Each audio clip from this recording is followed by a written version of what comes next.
নমস্কার, আমি দীপা আর আপনারা দেখছেন দীপার রান্নাঘর।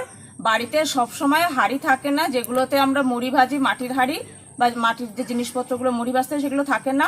সেগুলো না থাকলেও এই অ্যালুমিনিয়ামের কড়াইতে বাড়িতে কি করে আপনারা একদম পারফেক্ট মুড়ি আর খই তৈরি করে নিতে পারবেন, সেই রেসিপিটাই আমি আপনাদের আজকে করে দেখাবো। তার জন্য আমার এখানে লাগছে বালি, এখানে আমি নিয়েছি মুড়ি ভাজার চাল, আর এখানে নিয়েছি 2 রকম ধান। এটা হলো আমার বাড়ির ধান, এটা হলো চিকন ধান, আর এটা হলো মোটা ধান।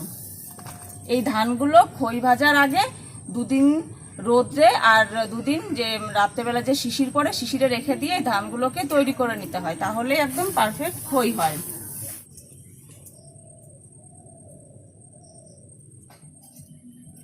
কড়াইটা গরম হতে থাকুক, ততক্ষণ চলুন আগে চালগুলো আমি রেডি করে নিই।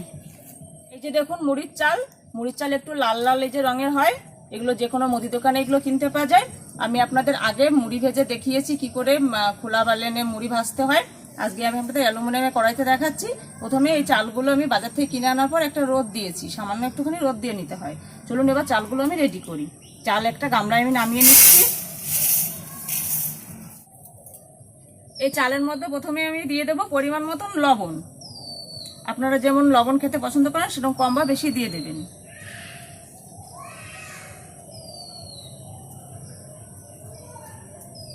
লবণ, আর এখানে নিয়েছি আমি সর্ষের তেল। এই সর্ষের তেল আর লবণ দিয়ে চালটা একটু ভালো করে আমি মেখে নেব। নুন আর সর্ষের তেল দিয়ে চালটা ভালো করে আমি মেখে নিয়েছি। এই যে দেখুন, আপনাদের একটু কাছ থেকে দেখাবো। এই যে সর্ষের তেল দিয়ে মাখার পর চালটা ঠিক কিরকম হয়েছে। এবার এখান থেকে কিছুটা চাল আমি একটা থালায় তুলে নেব।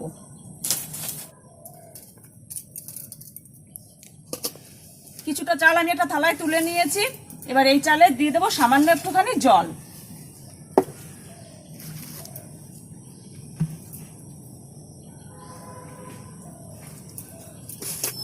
জল দিয়েও চালটাকে ভালো করে মেখে নিলাম। এদিকে আমার কড়াইটাও গরম হয়ে গেছে। এবার এই চাল আমি দিয়ে দেবো কড়াইয়ের মধ্যে।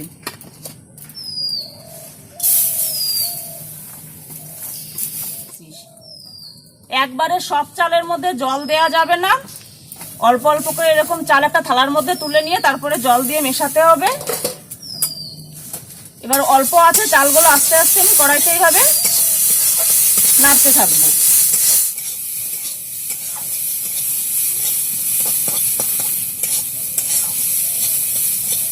আপনাদের কি করে মাটির বাসনে মুড়ি ভেজে নিতে হয় সেটা দেখিয়েছি, আপনারা চাইলে সেখান থেকে রেসিপিটা দেখে নিতে পারেন। অনবরত এই চালগুলোকে আস্তে আস্তে খুন্তিতে নেড়ে যেতে হবে যতক্ষণ না চালের কালারটা চেঞ্জ হয়।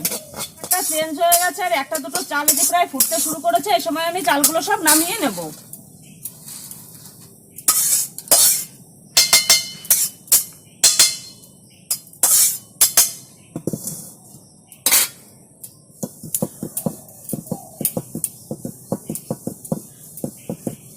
এবার এই কড়াইতে দিয়ে দেবো আগের থেকে এই যে পরিষ্কার করে ধুয়ে শুকিয়ে নেওয়া বালি।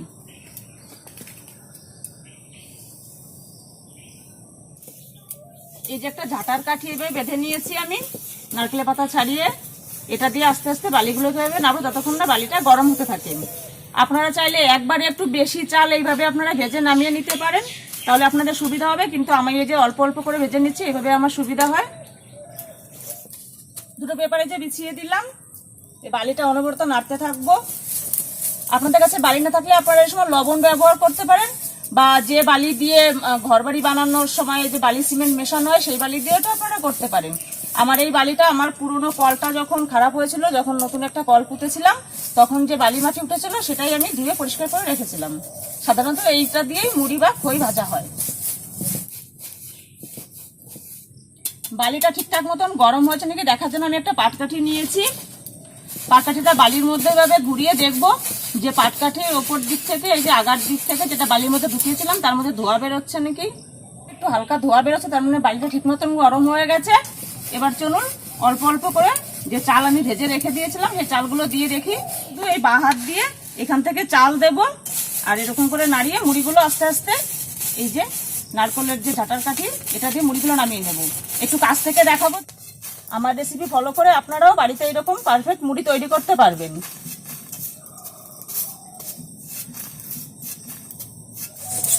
অল্প অল্প করে দেব।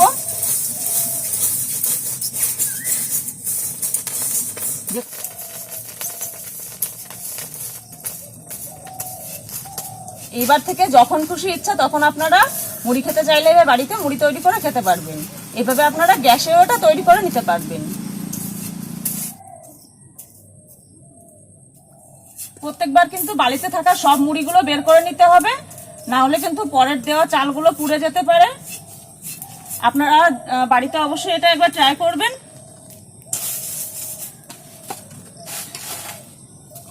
আবারও আমি চাল দিয়ে দিলাম। বাজার থেকে আমরা যে মুড়ি কিনে খাই তাতে অনেক সার বা কেমিক্যাল দেওয়া থাকে। এইভাবে বাড়িতে সহজেই আপনারা মুড়ি তৈরি করে নিতে পারবেন। দেখুন কত মজা লাগছে, কত সহজে বাড়িতে আমি মুড়িগুলো তৈরি করে নিচ্ছি।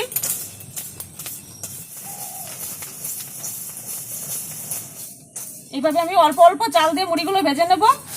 এই মুড়িটা ভাজা হয়ে গেলে তারপর আপনাদের ধান থেকে কি করে খই তৈরি করতে হয় সেটাও আপনাদের দেখাবো। মুড়িগুলো ভাজা হয়ে গেলে এই মুড়িগুলো বাড়িতে যে কোনো ঝাঁঝরি গামলা বা ঝাঁঝরি থালার মধ্যে দিয়ে একটু সুতি ন্যাকড়া দিয়ে একটু চাপ দিয়ে বালিগুলো ভেঙে নিয়ে তারপরে এয়ারটাইট কন্টেনারে ভরে রাখলে এই মুড়িগুলো সারা বছর সংরক্ষণ করে আপনারা খেতে পারবেন। মুড়িগুলো ভেজে সবাই এই যে বালি ভেঙে নিয়েছি, দেখুন কতটা সুন্দর হয়েছে। চলুন এবার একটু খেয়ে দেখি ঠিক কেমন হয়েছে।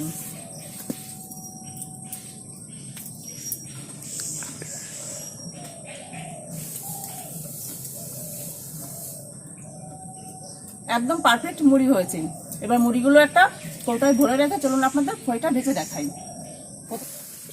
তার জন্য যে কড়াই নিয়েছি, কড়াইতে আবারও দিয়ে দেবো বালি। এটা দিয়ে দিলাম আবার কড়াইতে। উনুনটা আবার একটু ভালো করে ধরিয়ে নেব। হওয়ার জন্য এইভাবে আস্তে আস্তে বালিটাকে নাড়তে থাকবো। বালিটা একটু গরম হোক ততক্ষণে চলুন ধানগুলো এই কুলোটার মধ্যে নামিয়ে নিই।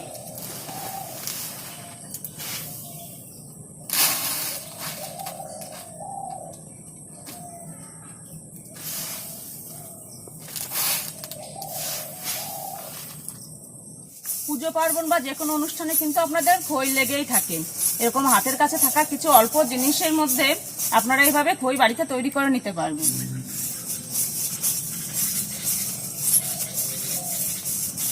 প্রথমে বেশি পরিমাণ দেবেন না, অল্প দেবেন, কারণ অল্প অল্প দেওয়ার পর আপনারা ঠিক বুঝতে পারবেন কতটা পরিমাণ দিতে হবে, ঠিক কখন দিতে হবে। দেখুন ধানগুলো ফুটতে শুরু করে দিয়েছে।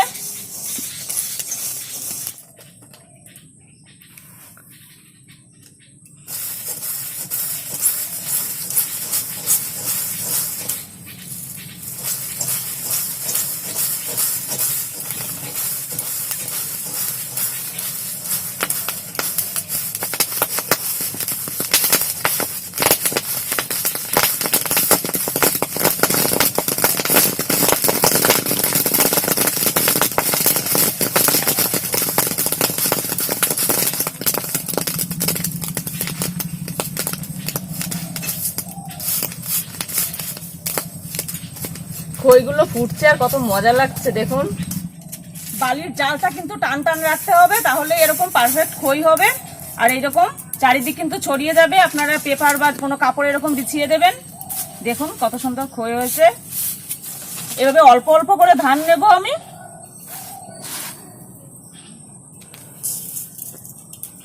একবারে কিন্তু বেশি দেওয়া যাবে না, তাহলে খইগুলো ভালো হবে না।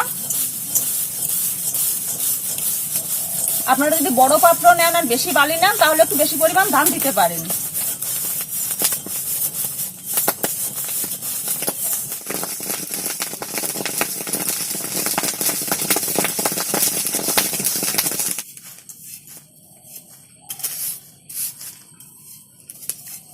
এই খইগুলো একটা চালনির মধ্যে দিয়ে ভালো করে চেলে তারপর ধানগুলো বেছে নিয়ে তারপরে একটা এয়ারটাইট কন্টেনারে ভালো করে এটা রেখে দিতে হবে। এইভাবে আমি চিকন ধান আর মোটা ধান দুই ধানেরই খই এইভাবে রেডি করে নেব। এইরকম অ্যালুমিনিয়ামের কড়াইতে মুড়ি আর খইয়ের পদ্ধতি আপনাদের কেমন লাগলো অবশ্যই জানাবেন। ভালো লাগলে লাইক শেয়ার করবেন। আমার চেয়ে নতুন হলে চ্যানেলটা অবশ্যই সাবস্ক্রাইব করবেন। এতক্ষণ আমার সঙ্গে থাকার জন্য সবাইকে অসংখ্য ধন্যবাদ। আসবো আবার নতুন কোনো রেসিপি নিয়ে নতুন একদিন। দেখতে থাকুন দীপার রান্নাঘর। নমস্কার। চোখের নিমেষে মিনিটের মধ্যে ধান থেকে সাদা ফুলের মতন এত সুন্দর খই হচ্ছে, তাই মন চাইছে না উনুনটা বন্ধ করতে। মনে হচ্ছে আরও খই ভাজি, আরও খই ভাজি। আপনাদের একটু কাছ থেকে দেখাবো। এই যে দেখুন, এটা হচ্ছে চিকন ধানের খই, আর মোটা ধানের খই একটু ডিফারেন্স হয় এর থেকে। সেটা একটুখানি মোটা মোটা ধরনের হয়, কিন্তু সাদাটা একই রকম হয়। চিকন ধানেরটা একটু লম্বা ধরনের হয়। যে দেখুন, এটা চিকন ধানের খই, এটা কাছ থেকে দেখাচ্ছি আপনাদের একবার। এবার দিয়ে দেব কিছু মোটা ধান। মোটা ধানের খইটাও ঠিক কেমন হয় সেটাও আপনারা দেখে নিন একটু। এই দুই ধানই আমার বাড়ির জমিতে তৈরি ধান। মোটা ধানটা দিয়ে একটু নেড়ে চেড়ে নিচ্ছি। দেখুন, হাফ মিনিটও লাগে না, নাড়াচাড়া দিতে দিতেই দেখুন কতটা সুন্দর খই হচ্ছে। এটা যেহেতু মোটা ধান, এর খইগুলো একটু মোটা মোটা ধরনের হচ্ছে। দেখুন একটু চ্যাপটা চ্যাপটা। আমি দুটো খই একসঙ্গে বেটে নিয়েছি আর আলাদা করে রাখিনি। এইভাবে আমি সব খই বেটে রেডি করে নিচ্ছি।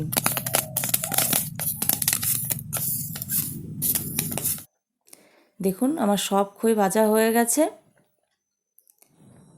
এই খইগুলো কিন্তু এখন খাওয়ার উপযোগী হয়নি, কারণ এতে প্রচুর পরিমাণ ধান রয়েছে।